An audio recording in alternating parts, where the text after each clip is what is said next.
Today we're going to talk about the sense of touch. The sense of touch or feeling is something you use almost all the time, whether you realize it or not. You are using your sense of touch right now. Your body knows whether you are sitting on something hard or soft and whether you are cold or warm. Remember that every sense has its own body part. You see with your eyes, you hear with your ears, you smell with your nose, and you taste with your tongue. But what do you use for your sense of touch? If you guessed hands or fingers, then you're right. Your hands are the two body parts with which you touch things most of the time. However, you can touch with every part of your body. You heard it right. Every part of your body that is covered with skin has the sense of touch. Have you ever jumped into a cold swimming pool on a hot day? You hit the water and splash. Suddenly you get a nice, cool, shivery feeling all over your body. That's because the skin on your back, legs, and arm is all touching the water. Your skin is able to feel because it contains nerves.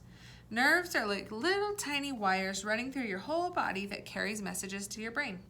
If you get too close to a fire, the nerves send a message to the brain that something feels hot. If you make a snowball without wearing gloves, the nerve sends a message saying that something feels cold. Although you feel something with every part of your body, some parts of your body have more nerves beneath the skin than other parts of your body, so you feel more with those parts. We say those parts are more sensitive. Your fingertips are very sensitive, which makes them especially good for feeling things. We can feel a lot of things with our fingertips. Each of your fingertips have about 100 nerve endings.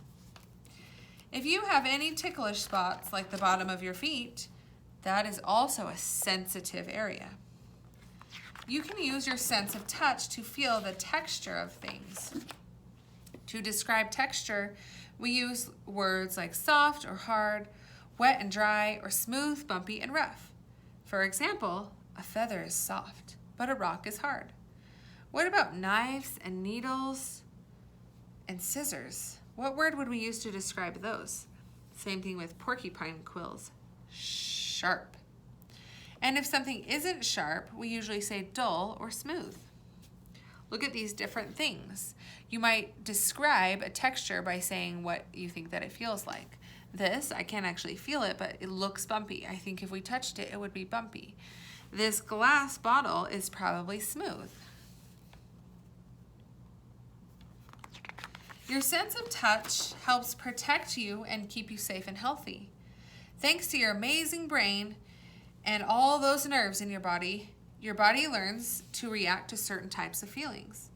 If you've touched something that was too hot, chances are you will remember and you'll never do it again because it hurt. Your memory of the burning sensation you felt the first time you touched something that was hot helps to protect you from hurting yourself again. Ever since people first discovered fire, they needed to be very careful not to get burned because a burn can be very dangerous. Sometimes you are ready to go outside and play, but then someone calls you back inside and says, put on a coat. If you go outside in the snow only wearing a t-shirt, then all the nerve endings under your skin will become very excited and sensitive and you will feel cold. You need to put on extra clothing like a coat, a hat, mittens, so that your skin doesn't get too cold. Nobody likes to get one of these. This is a mosquito bite.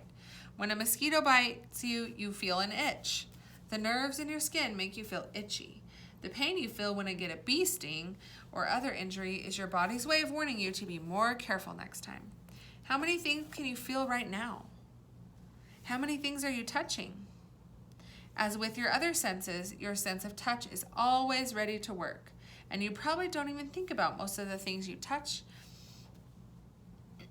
or feel during the day, but your nerves are certainly paying attention, and they'll be sure to let you know if something hurts, tickles, or itches.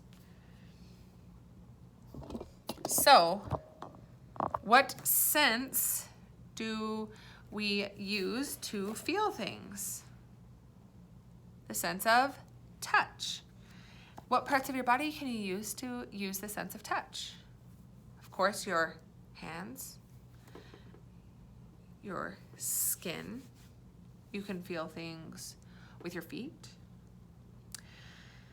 Do you remember what it's called? All those lines underneath your skin. Do you remember what they called? They could start with it. Nerves. How can the sense of touch help keep you safe? If you feel something sharp or you feel something hot, you can remember and then how that felt, and then the next time you won't do it again. Our sense of touch can help us stay away from things that would be sharp or too hot or things like that. All right, that's all for today.